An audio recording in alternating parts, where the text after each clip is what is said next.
This is Chapter 1, Section 3 notes, and we're going to start with quite a bit of vocabulary. Our first vocabulary word is a square root, also known as a radical. This is a mathematical expression with a radicand symbol, so that's the radical symbol. So examples include the square root of 81, which equals 9 and negative 9. How you get the positive 9 and the negative 9 is that positive 9 times positive 9 gives you 81, and negative 9 times negative 9 also gives you positive 81. So when you square root a number, you're going to have a positive answer and a negative answer. So the square root of 9 divided by 16, well, I can break that up and have the square root of 9, which is 3, and negative 3, and the square root of 16, which is 4, and negative 4. So this will be 3/4 and negative 3/4. My next vocabulary word is perfect square. It's when the square root is an integer or a whole number. So the square root of 49 is 7 and negative 7. Both are whole numbers. The square root of 400 is 20 and negative 20. Again, no decimals or fractions. And then the square root of 361 is 19 and negative 19. All three of these are examples of perfect squares. The third vocabulary word is a set.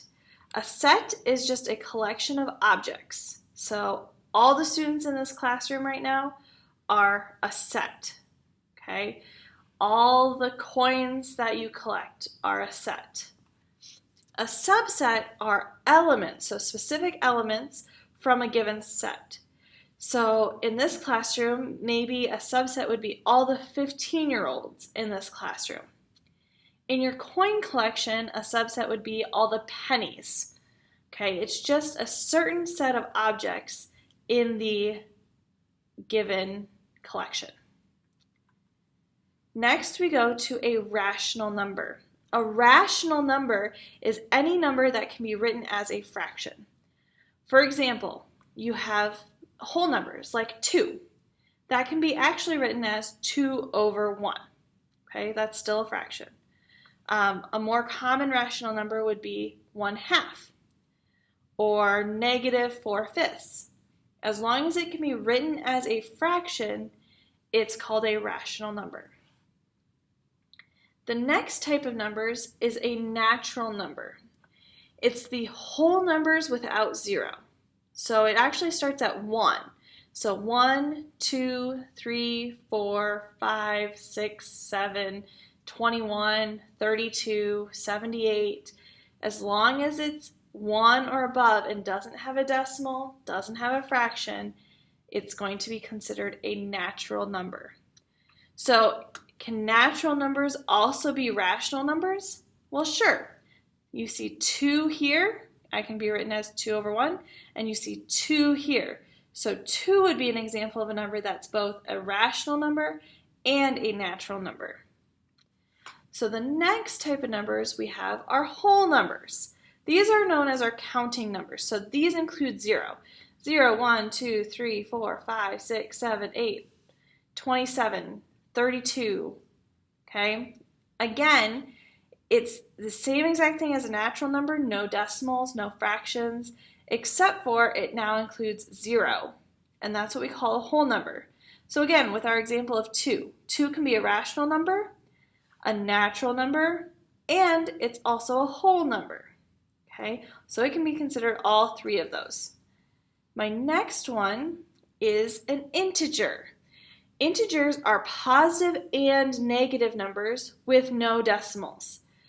So negative 17, negative 23, negative 2, negative 1, 0, and it also includes positive numbers, 1, 2, 3, 4, 17, okay, 48. Okay, so integers are negative numbers and positive numbers. So again, with that 2 can be rational, natural, whole, and it's also an integer. Okay? Now, an irrational number is a number that cannot be written as a fraction. So if I were to put in my calculator the square root of 3, it comes up with this long decimal, 1.7320508, and it gives me some more decimals. It just continues on and on. Same with numbers like pi. Pi is 3.14159265, etc., etc., etc. And we only know that this goes on forever. So because I cannot write either of these as a fraction, it is considered to be an irrational number. Okay? So irrational numbers are kind of off by themselves. All of these other numbers can usually share, but irrational numbers are kind of off by themselves. It's any number that cannot be written as a fraction, or any number that has a decimal that continues on and on and on forever. So then we have real numbers. All rational and irrational numbers are real numbers. Okay, and we use this 2-backed R as the symbol for real numbers. So all numbers that can be written as a fraction and all numbers that cannot be written as a fraction are considered real numbers. Okay.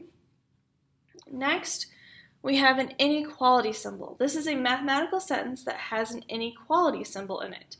So our inequality symbols are less than signs, greater than, less than or equal to, has a line underneath it, and greater than or equal to. So those are all for inequalities. So next, for our guided practice, we're classifying. So we're classifying to which subsets of the real numbers do each number belong. So the subsets, if we go back, are going to be natural numbers, rational numbers, whole numbers, integers, and irrational numbers. So those are my options for these problems. Okay. So my first problem is 15. 15, can I write that as a fraction? The answer is yes, 15 over 1. So it's a rational number. A natural number, is it larger than 1 without a decimal or a fraction? Yes, 15 is larger than 1 without a decimal, so it's also a natural number. Is it a whole number? Yes. Is it an integer, a positive or negative number without a decimal or fraction? Yes. So far, it's a rational, a natural, a whole, and an integer. The last one is irrational. Does it have a decimal that goes on and on and on and on and on? Nope. So it's not an irrational. So I write out all of those options. It's rational, natural, whole, and an integer. The next one is negative 1.4583. Now notice how it doesn't have a ... after it. It's just a decimal that has 1, 2, 3, 4 decimal places. So it does not go on and on and on forever. So it's not an irrational number. It's not an integer because it has a decimal. It's not a whole number because it has a decimal. It's not a natural number because it has a decimal. But it is a rational number. I can write this as a fraction. Negative 1,400. Oh, sorry. Got my comma in the wrong place.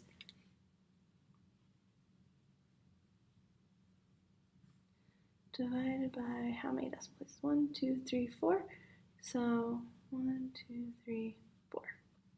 So that would be the fraction. If I do this division in your calculator, you'll get negative 1.4583.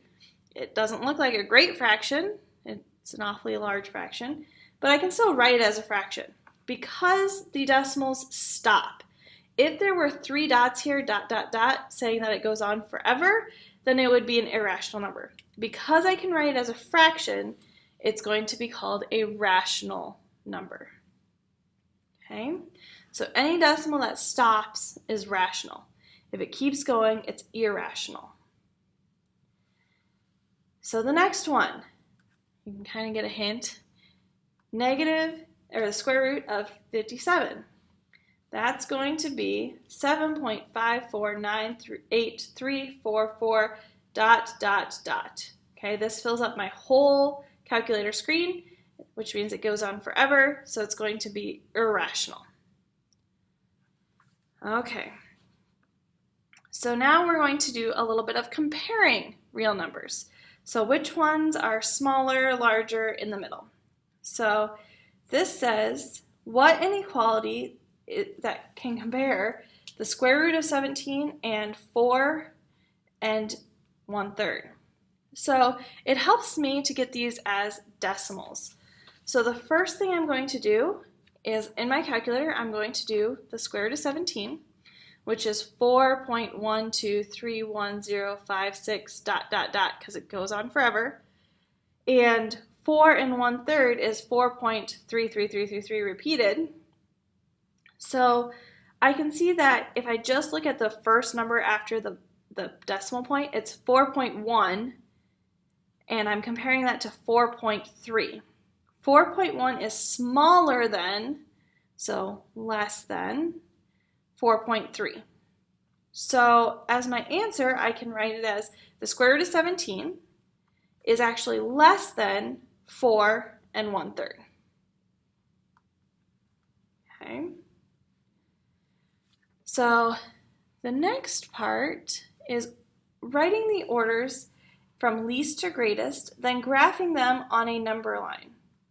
So I have these 5 numbers: the square root of 4, 0.4, negative 2/3, the square root of 2, and negative 1.5.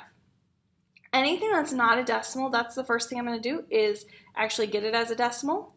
So the square root of 4 is 2.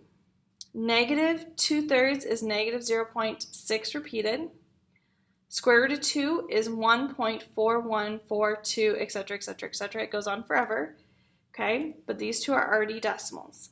So now I just have to write them in order from least to greatest. So the smallest number is the most negative one, which is negative 1.5. And then my only other negative is negative 0.6 repeated, so negative 2/3. Then I start going into positive numbers. The next one should be 0.4. And then the square root of 2 was 1.4142, etc., etc. So that's next. And then the largest, the greatest number, was the square root of 4, which is just 2. But I still write it just like my original number, so square root of 4. Next, with these numbers that I have as decimals, I can graph them on a number line. So a number line is just a line that has numbers on it. So I create this number line. I went by halves because I do have decimals that are pretty small. And I just went in this order. So negative 1.5 is negative 1.5. Negative 2/3 was just a little bit over negative 1/2. 0.4 was on the positive side, but not quite a half. The square root of 2 was 1.4. So again, almost 1.5, but not quite. And then the square root of 4 gave me an exact 2. So I just made dots on a number line.